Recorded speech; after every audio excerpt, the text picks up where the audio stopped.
Assalamualaikum warahmatullahi wabarakatuh. Alhamdulillahi rabbil alamin. Wa bihi nasta'inu ala umurid dunya waddin. Wassalatu wassalamu ala sayyidina Muhammad wa ala alihi wa sahbihi at-tayyibin at-tahirin. Allahumma la sahla illa ma ja'altahu sahla wa anta ya hayyu ya qayyum taj'alul hazna idza syi'ta sahla. Allahumma akrimna bil ikhlasi fin niyyati wal qawli wal amal. Para jamaah sekalian yang dirahmati oleh Allah Subhanahu wa taala, alhamdulillah puji syukur kita panjatkan kepada Allah karena pada sore hari ini Allah masih memberikan kita kesempatan untuk meneruskan kajian kita dalam keadaan sehat wa afiat.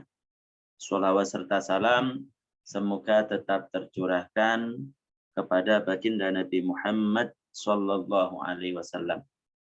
Para jamaah sekalian yang dirahmati oleh Allah Subhanahu wa taala, kemarin sudah kita menjelaskan tentang bagaimana sih seseorang tersebut ketika sudah balik, apa yang harus ia kerjakan. Kan harus tahu kan itu. Jadi seseorang yang sudah balik itu yang bagaimana, yaitu kalau laki-laki sudah ada padanya satu di antara dua, mimpi basah, atau dia sudah berumur genap 15 tahun Hijriah. Kalau perempuan itu sudah ada padanya satu di antara tiga, ditambah dengan menstruasi. Maka hendaknya bagi dia untuk niat.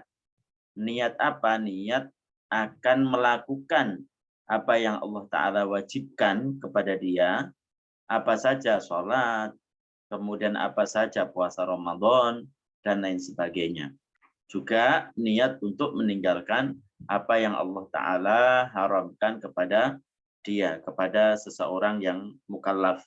Kepada seseorang yang mukallaf. Kemudian ketika seseorang tersebut itu kan harus mengerjakan kewajiban-kewajiban yang Allah Ta'ala wajibkan kepada seseorang itu dengan sesuai apa yang Allah Ta'ala wahyukan kepada Nabi, sesuai dengan arahan-arahan para ulama.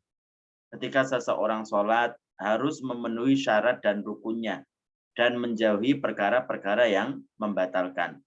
Ketika orang puasa harus memenuhi syarat rukunnya dan menjauhi perkara-perkara yang membatalkan. Kemudian kemarin sudah kita jelaskan apa sih itu syarat, apa sih itu rukun. Syarat rukun itu adalah sesuatu yang masuk pada bagian amal perbuatan. Sesuatu itu kalau tidak dikerjakan, amal perbuatannya tidak akan sah. Tidak akan sah. Seperti sholat umpamanya. Rukunnya itu adalah ada takbiratul ihram. Kemudian rukunnya itu ada al-fatihah. Rukunnya tersebut itu ada namanya sujud. Rukunnya itu ada namanya ruku'. Rukunnya itu ada namanya berdiri bagi yang mampu. Itu kan. Kemudian puasa juga ada rukun-rukunnya. Ada rukunnya seperti niat. Kalau itu puasa adalah yang wajib, itu adalah niat dari malam, mempermalamkan niatkan itu termasuk rukun daripada puasa dan lain sebagainya. Jadi kalau rukun tersebut itu tidak terpenuhi, maka amal perbuatan yang baik, apa itu sholat, apa itu puasa, apa itu sedekah dan lain sebagainya, maka tentu kalau tidak dipenuhi rukun-rukunnya maka tidak akan sah. Tapi kalau syarat berbeda dengan syarat. Kalau syarat itu adalah sesuatu yang tidak masuk bagian amal perbuatan. Cuma sama-samanya titik temunya adalah sesuatu tersebut kalau tidak dilakukan maka amal perbuatan itu juga tidak akan sah. Seperti apa? Seperti dalam sholat itu syaratnya itu adalah wudhu, ya kan? Maka kalau wudhunya itu tidak dilakukan atau dilakukan tapi tidak sah, maka juga sholatnya tidak sah. Jadi tidak masuk pada amal perbuatan. Al-Fatihah ada syarat-syaratnya. Di antaranya adalah mengeluarkan makharijul huruf sesuai dengan tempat keluarnya. Takbir juga ada syarat-syaratnya. Takbiratul ihram dalam sholat juga ada syarat-syaratnya, ya kan? Lah bagaimana seseorang tersebut itu bisa tahu bahwasanya takbir ini adalah syaratnya begini. Kemudian Al-Fatihah itu syarat-syaratnya itu adalah begini. Bagaimana bisa tahu? Tentu tidak ada lagi yang bisa menjadi solusi kecuali dengan belajar ilmu agama. Makanya ketika kita kecil dulu itu orang tua itu apa? Orang tua itu menyuruh kita untuk menuntut ilmu agama, entah itu di surau ataupun yang dekat di rumah, karena pentingnya ilmu agama, karena pentingnya ilmu yang akan menuntun kita ke arah yang benar, ke arah yang benar. Tentu apa yang telah diajarkan oleh para ulama, tentu yang diajarkan oleh Nabi kepada para sahabat, kepada tabi'in, kepada para umat-umatnya itu adalah menuntun kita supaya menempuh jalan yang benar, supaya tidak tersesat. Begitu. Jangan dianggap belajar ilmu agama itu adalah sesuatu yang disepelekan. Itu kebalik, sangat terbalik pemikiran seperti itu.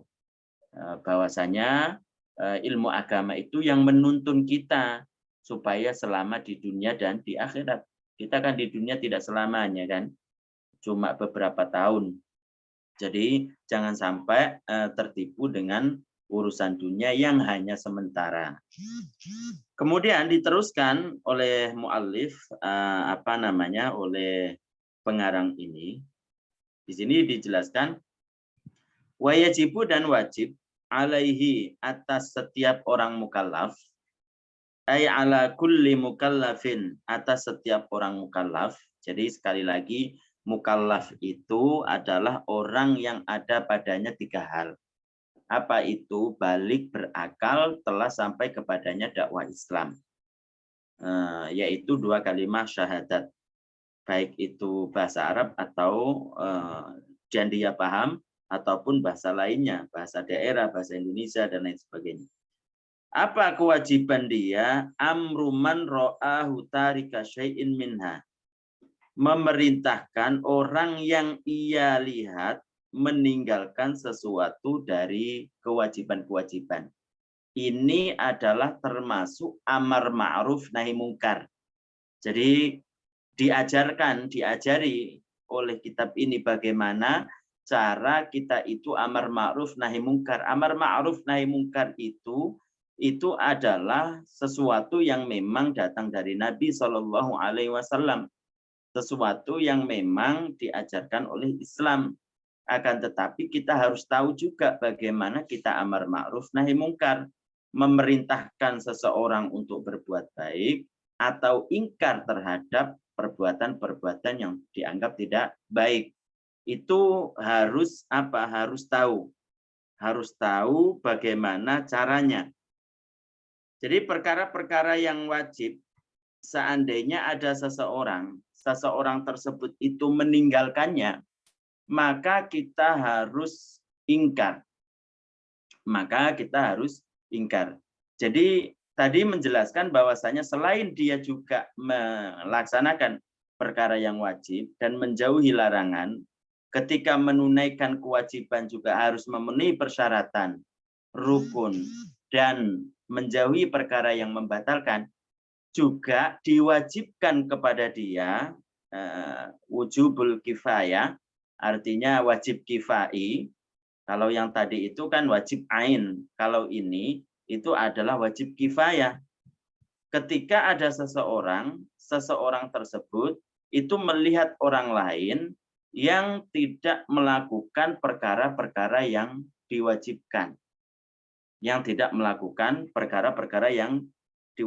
seperti umpamanya tidak sholat 5 waktu, Atau ketika puasa Ramadan, dia tidak ada uzur, tidak puasa. Maka wajib bagi dia untuk memerintahkan kepada dia untuk menunaikan sholat.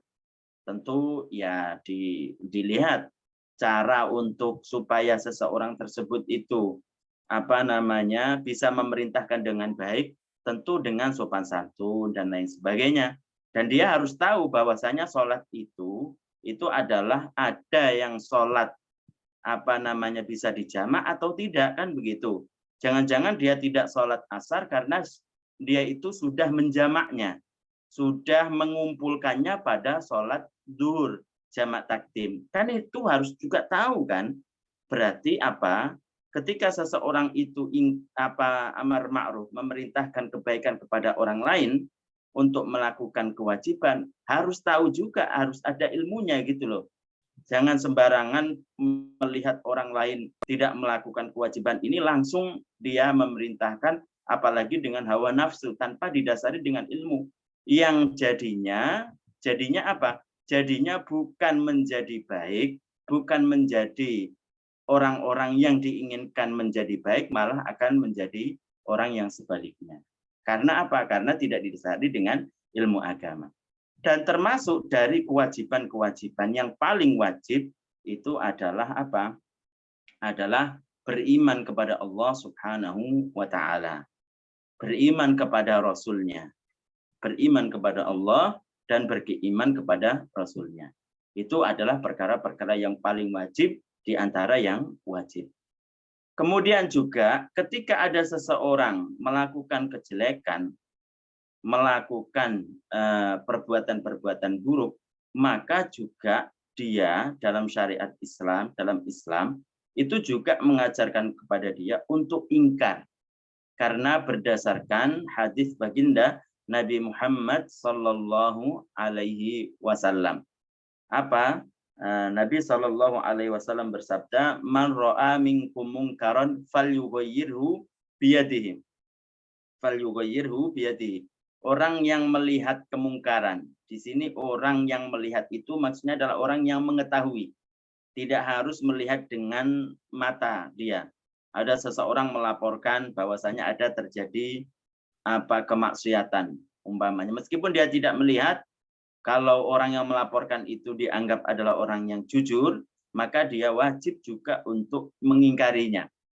Man ro'a minkum mungkaron, barang siapa yang mengetahui perkara yang mungkar, falyughayyirhu biyadihi, maka ingkarlah ataupun rubahlah dengan tangannya, kalau mampu tentunya, kalau mampu. Contohnya bagaimana? Kalau ada seseorang tersebut itu meminum arak, maka bagaimana cara dia itu ingkar? Maka dia itu dengan cara menuangkan arak tersebut, membuang araknya, bukan memecah gelasnya, bukan memecah botolnya. Kenapa? Karena botol dan gelas itu masih bisa diambil manfaatnya. Kan butuh ilmu berarti kan itu. Bukan sembarangan pecah sana pecah sini. Dia tujuannya ingin ingkar mungkar, akan tapi karena tidak didasari dengan ilmu agama, hanya ikut-ikutan, didasari hawa nafsu, tujuannya ingin meraih pahala, dia malah akan mendapatkan dosa, ya kan? Padahal dalam Islam diajarkan ketika seseorang itu melihat orang yang meminum arak dengan pakai botol atau pakai gelas, maka cara ingkarnya bagaimana? Cara ingkarnya itu adalah dengan menuangkan araknya.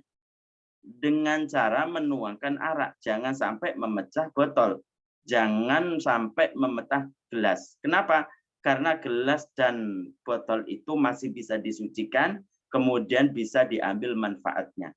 Orang yang tujuannya adalah ingkar karena Allah Subhanahu wa Ta'ala, kemudian didasari dengan ilmu agama, didasari dengan hati nurani, insya Allah dia akan menerima. Tapi kalau dia ingkar atas sesuatu itu karena hawa nafsu, apalagi tidak didasari dengan ilmu agama, dia ingin berusaha untuk meraih pahala, tapi yang ia dapatkan adalah dosa.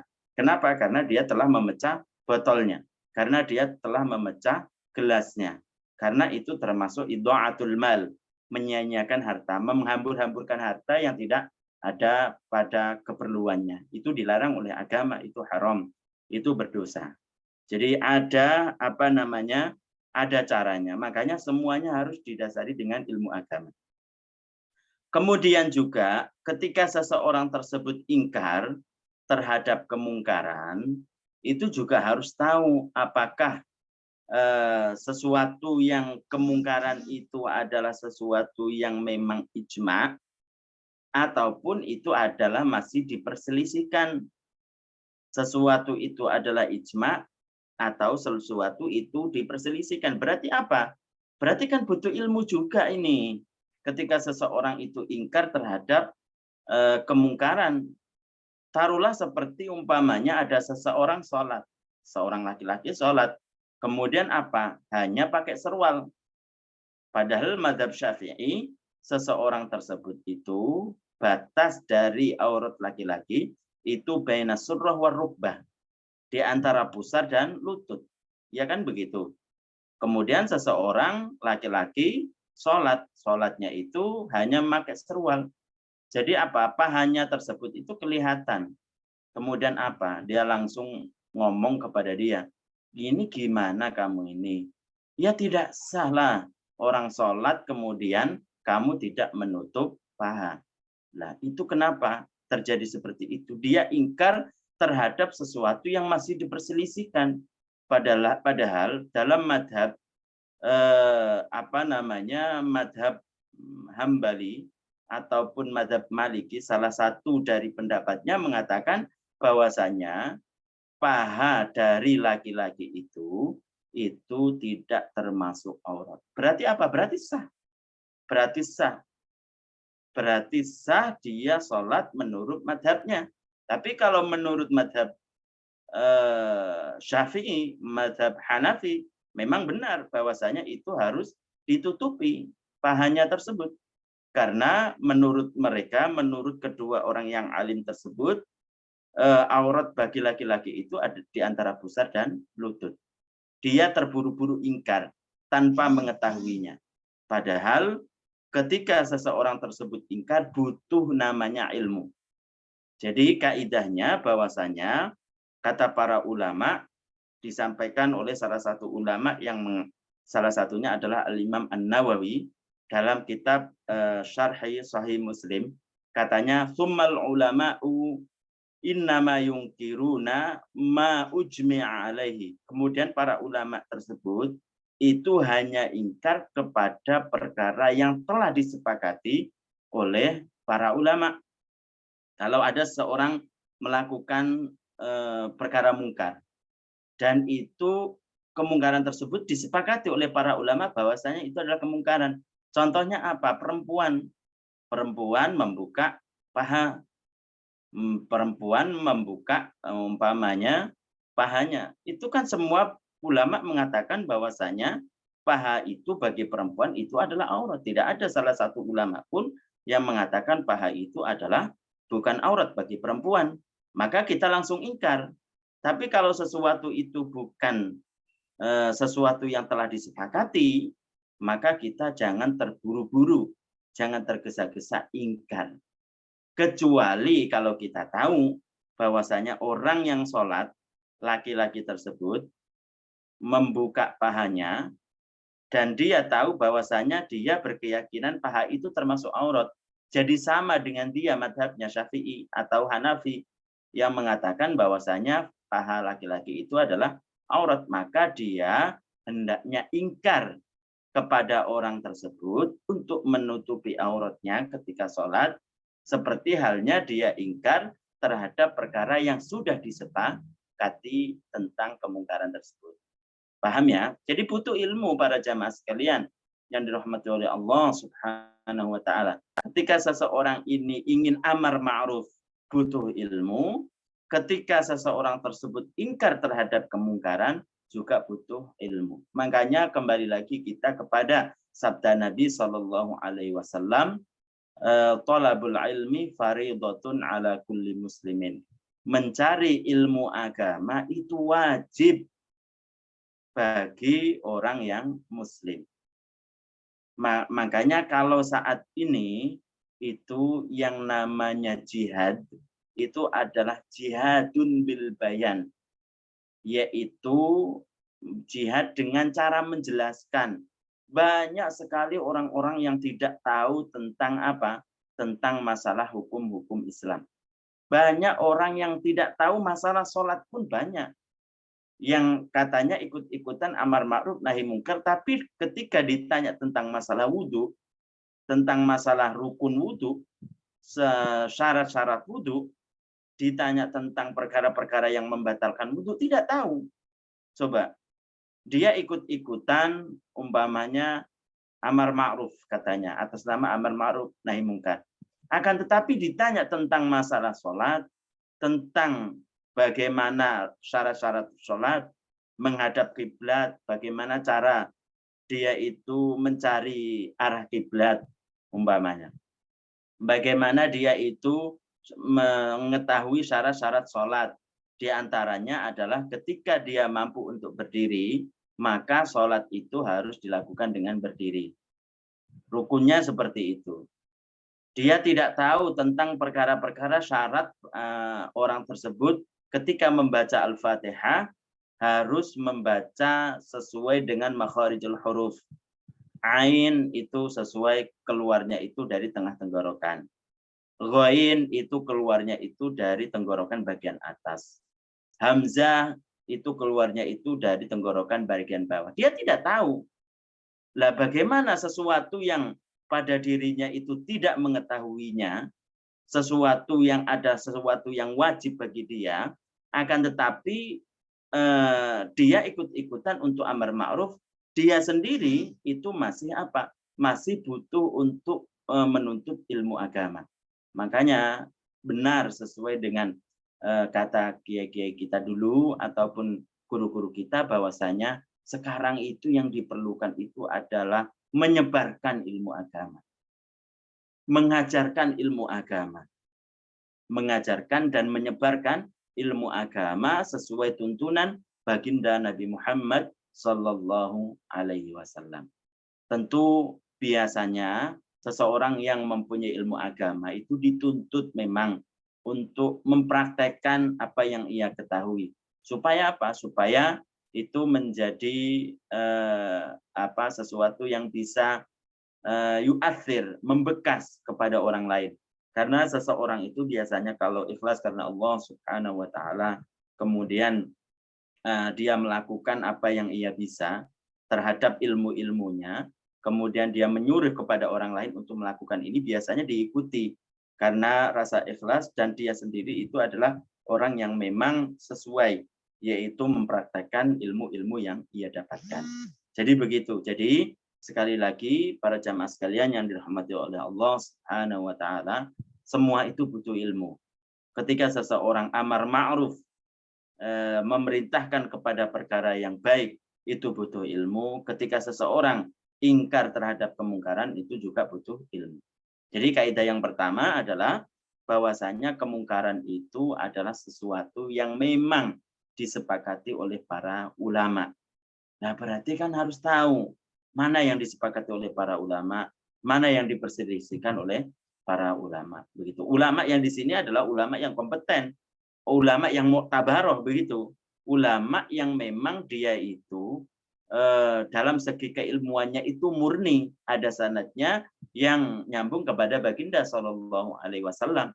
Dan dia orang-orang yang seperti ini, seperti Imam Syafi'i, Imam Abu Hanifah, Imam Auza'i, Imam Ahmad Ibn Hanbal, Maliki dan lain sebagainya, itu adalah orang-orang yang hatinya itu bersih.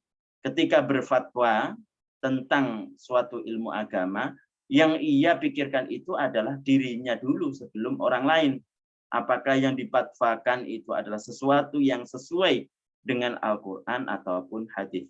Jadi tidak semua orang yang mempunyai karangan buku, mempunyai tersorhor dan lain sebagainya, itu bisa dianggap perbedaan begitu. Jadi perbedaan di sini adalah perbedaan para ulama. Siapa ulama? ulama tersebut itu sekaliber Imam Asy-Syafi'i, sekaliber Al-Imam Ahmad Ibnu Hanbal, sekaliber Imam Auza'i, sekaliber Imam Abu Hanifah, Imam Malik, dan lain sebagainya. Bukan yang bukan orang-orang yang tidak takut kepada Allah Subhanahu wa Ta'ala. Itu. Jadi kaidah yang pertama tentang ingkar terhadap kemungkaran. Kemungkaran itu adalah sesuatu yang telah disepakati oleh para ulama.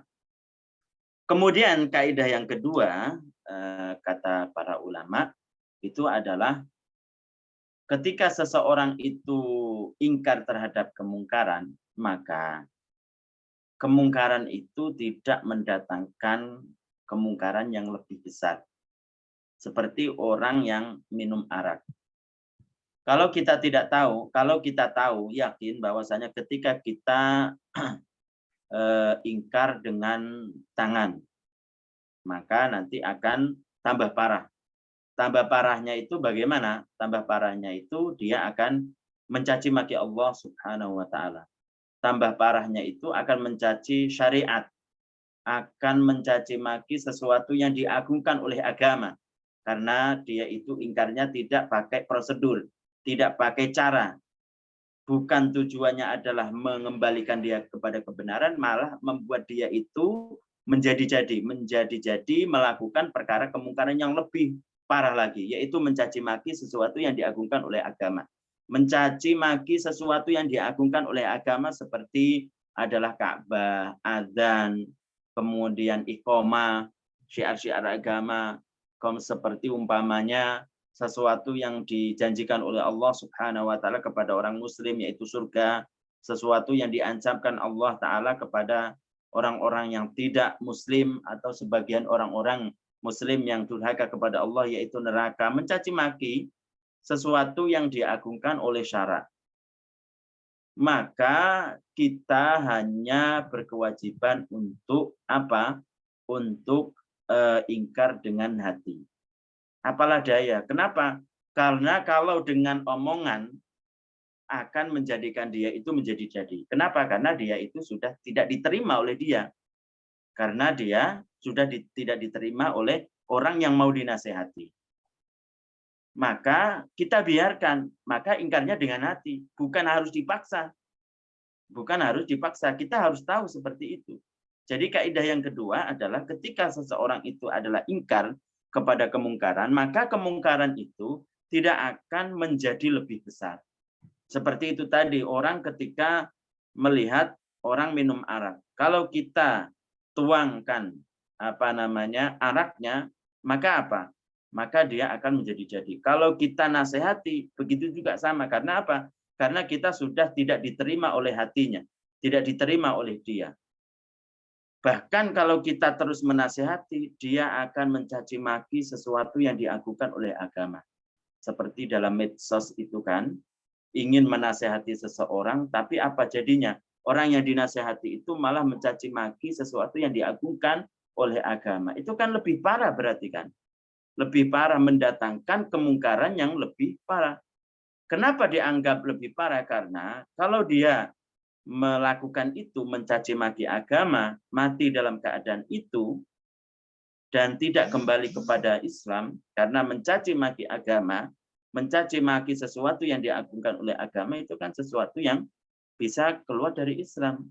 Kemarin kita sudah jelaskan, al-qaidatu anna kulla aktin au fi'lin yadullu ala istighfafin billahi au kutubihi au rusulihi au malaikatihi au wa'dihi au wa'idihi au ma'alimi dinihi au sya'irihi bahwa kufrun. Ya kan?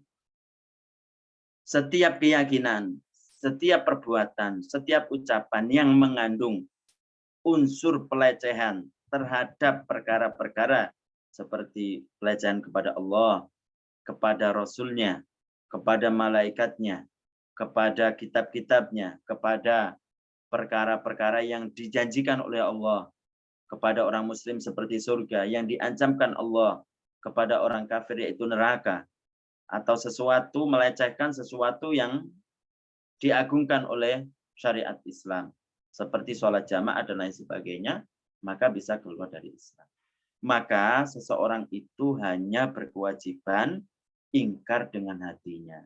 Maka berkewajiban untuk ingkar terhadap dengan hatinya. Jadi sekali lagi, ketika seseorang itu ingin amar ma'ruf nahi mungkar, maka butuh dengan ilmu agama. Paling tidak ada 2 kaidah tadi. Pertama, yang kemungkaran tersebut itu disepakati oleh para ulama bahwasanya itu adalah mungkar. Yang kedua, tidak mendatangkan kemungkaran yang lebih parah. Itu. Kemudian amruman ra'ahu tarika syai'in minha ayil faraid au ya'tiya biha ala ghairi wajhiha, atau orang yang ia lihat tersebut itu melakukan perkara yang wajib akan tetapi tidak sesuai dengan yang dianjurkan. Ai ala wajhin la tasihhul faridatu in fa'alaha alaihi. Maksudnya dia itu mengerjakan kewajiban akan tetapi dia telah melakukan sesuatu yang membuat kewajiban itu tidak sah. Ada syarat yang tidak terpenuhi. Ada rukun yang tidak dikerjakan. Atau dia melakukan perkara-perkara yang membatalkan, umpamanya seperti itu. Maka kewajiban kita itu adalah memerintahkan kepada orang tersebut untuk mengerjakan sesuai dengan apa yang Allah Ta'ala wahyukan kepada Nabi, sesuai dengan syarat, rukun, dan menjauhi perkara yang membatalkan. Bil ityani biha, supaya dia melaksanakan kewajiban-kewajiban tersebut ala wajhiha, sesuai dengan datang dari Nabi, sesuai dengan syarat, rukun, dan menjauhi perkara yang membatalkan. Ay alal wajhil ladzi tasihhu bi, maksudnya dengan cara melakukan kewajiban yang kewajiban itu bisa sah. Wa yajibu, dan wajib alaihi kepada orang mukallaf, ay alal mukallafi, maksudnya atas orang mukallaf, idza ra'a syakhsan, jika dia melihat seseorang la yu'addil wajibati, tidak melaksanakan kewajiban-kewajiban ala wajhiha, sesuai dengan apa yang seharusnya ia lakukan menurut syarak, in qadara la yu'addil wajiba qahruhu, terus memaksanya, bi irghamihi ala dzalika, dengan cara terus-menerus menyuruh kepadanya untuk melakukannya. Ai ala ta'diyatil faraidi, atas melakukan perkara-perkara yang wajib ala wajhiha, sesuai dengan yang dianjurkan oleh syara. In qadara alaihi, ini penting juga. Jika dia mampu atas memaksa tersebut, ai alal qahri wal amri, maksudnya jika dia mampu untuk memerintahkan orang tersebut ataupun memaksanya. Kalau tidak mampu, jangan dipaksakan. Pertama kan harus dengan tangan. Kalau tangan itu tidak mampu, malah akan mendatangkan kemungkaran yang lebih parah, maka kita beralih kepada ucapan. Fa'ilam yastati falyughayyirhu biyadihi, fa'ilam yastati pabilisanihi. Kalau dia tidak mampu untuk melakukan membuang arak itu dari botolnya, dia malah akan menjadi jadi, maka kita nasihati. Maka kita nasihati untuk meninggalkan minum arak. Tentu dengan cara-cara yang sopan dan santun, begitu. Kita beralih seperti itu. Jangan dipaksakan. Kalau dipaksakan, maksudnya dia tahu kalau dipaksa itu akan membuat dia itu lebih parah lagi, maka kita akan yang dosa. Seseorang tersebut itu akan berdosa. Kalau tahu ya, kalau tahu yakin bahwasanya dia itu kalau dipaksa akan berontak, tapi harus dicoba. Pertama dengan tangannya, kemudian dengan lisannya. Kalau tidak mampu juga, wa illa, kalau dia tidak mampu, bi an lam yakun qadiran, dia tidak mampu alaihima, dengan tangan ataupun dengan ucapannya, dengan nasihat-nasihatnya. Wajib alaihi, maka wajib bagi dia Al-ingkaru ingkar apa? Ai karahiyata dzalika wa ai karahiyatu dzalikal fi'l. Maksudnya kita benci terhadap perbuatan yang haram tersebut biqalbihi dengan hatinya. Ini batas akhir. In ajaza anil qahri wal amri. Kalau dia tidak mampu untuk memaksa dan memerintahkannya. Wa dzalika, hal tersebut apa? Ail ingkaru bil qalbi, ingkar dengan hati, ad'afu, artinya aqallu samaratil iman, sesuatu yang ia hasilkan dari keimanan. Ai aqallu ma yalzamul insana indal ajzi, adalah batas minimal yang harus dilakukan oleh seseorang ketika dia tidak mampu. Batas minimal supaya apa? Batas minimal supaya dia selamat dari dosa. Jadi itu caranya. Pertama itu dengan tangan, yang kedua dengan lisan, dengan kaidah-kaidah tadi, yaitu kemungkaran tersebut itu adalah sesuatu yang sudah disepakati, karena sesuai dengan perkataan ulama tadi. Kemudian yang kedua, itu adalah tidak mendatangkan kemungkaran yang lebih parah. Nah, berarti kan butuh ilmu. Jadi penjelasan-penjelasan ini kan butuh ilmu, berarti kan butuh. Makanya orang yang tidak orang yang tidak berilmu kemudian dia akan melakukan ingkar terhadap kemungkaran, maka tentu apa yang ia dapatkan kemudorotannya itu lebih banyak daripada kemanfaatannya. Itu kata para ulama seperti itu. Jadi supaya dia selamat dari maksiat karena dia telah melakukan ingkar terhadap kemungkaran, maka dia batas minimalnya yang harus ia lakukan adalah ingkar dengan hatinya. Jadi benci terhadap apa yang dilakukan orang terhadap kemungkaran-kemungkaran tersebut. Wajibu dan wajib alal mukallafi, atas orang mukallaf, tarku jami'il muharramati, meninggalkan seluruh perkara-perkara yang haram. Minal kabairi was shaghair, dari dosa-dosa besar dan dosa kecil. Wa nahyu murtakibiha, dan melarang orang yang melakukan perkara yang haram, ai fa'ilil muharramati, maksudnya orang-orang yang melakukan keharaman, wa man'uhu, dan melarang dia kohron, dengan paksa, minha, dari perkara yang haram, in qadara alaihi, jika dia mampu untuk melarangnya. Ain nahyi bil yad, maksudnya jika mampu dia melarang dengan tangan. Awil lisani, atau dengan lisan.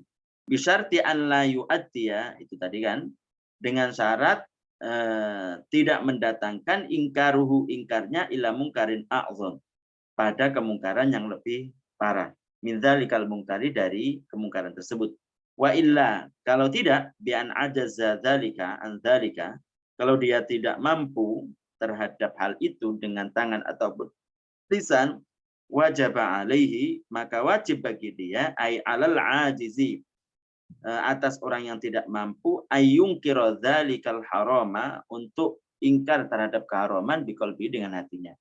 Jadi ringkasannya para jamaah sekalian, kita wajib untuk melakukan perkara-perkara yang diwajibkan oleh Allah.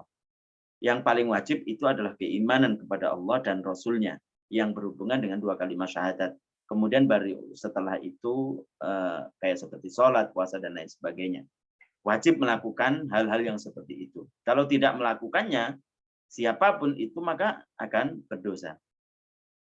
Begitu juga kalau kita melihat seseorang yang tidak melakukan kewajiban,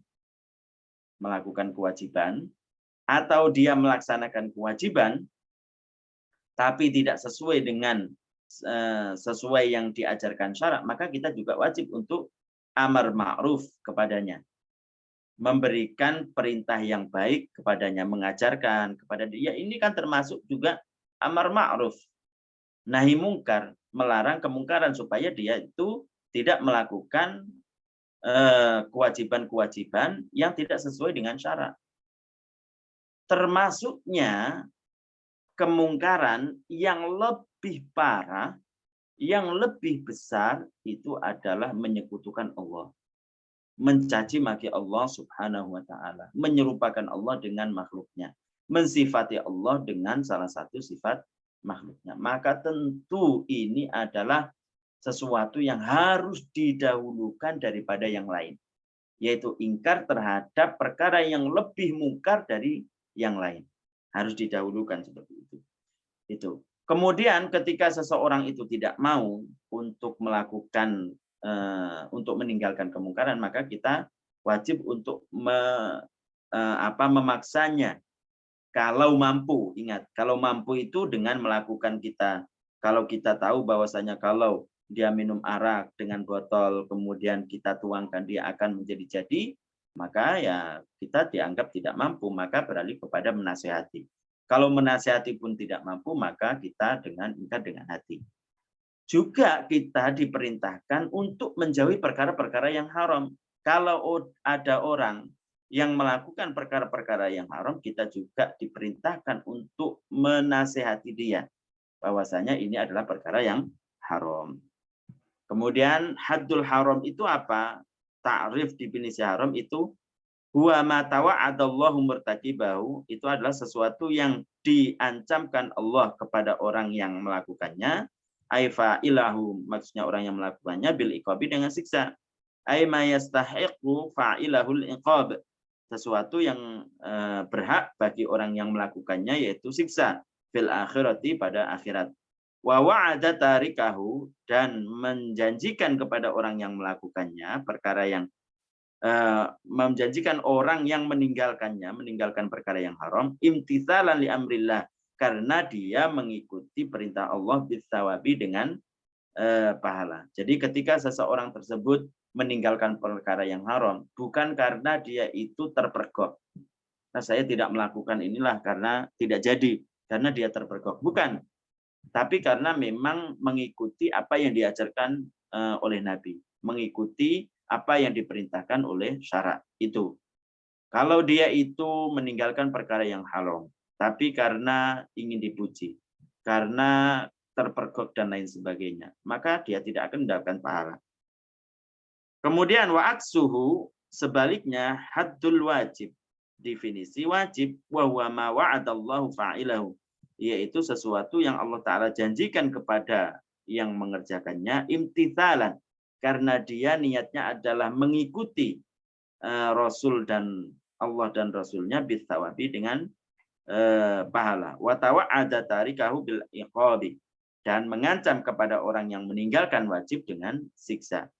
Jadi kalau kewajiban, apa sih definisi kewajiban? Adalah sesuatu yang Allah Ta'ala janjikan pahala bagi orang yang mengerjakannya karena Allah, dan mengerjakannya karena Allah, dan mengancamnya dengan siksa. Mengancamnya dengan siksa. Mungkin itu yang bisa disampaikan para jamaah sekalian yang dirahmati oleh Allah Subhanahu wa Ta'ala. Sebelum kita kita ini sudahin, ada pertanyaan ingin saya buka dulu.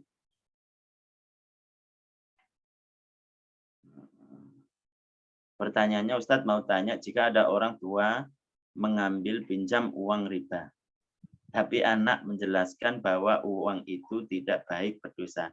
Namun orang tua tidak peduli. Jadi apakah anak itu ikut berdosa, Ustadz, karena anak itu ikut juga makan uang itu. Uang itu dijadikan tambahan untuk makan sehari-hari, sementara anak ini belum bekerja, masih tanggungan orang tua. Tapi anak ini tidak bisa terpaksa anak ini ikut makan uang karena uang itu untuk usaha sebagai mencari makanan sehari-hari. Bagaimana ini, Ustaz? Pertama, ini pertanyaannya harus diperjelas. Anak tersebut statusnya adalah orang yang wajib dinafkahi atau tidak.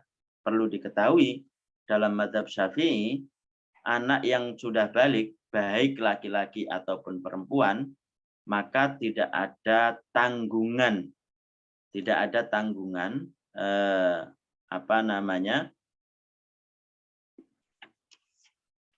bagi orang tua untuk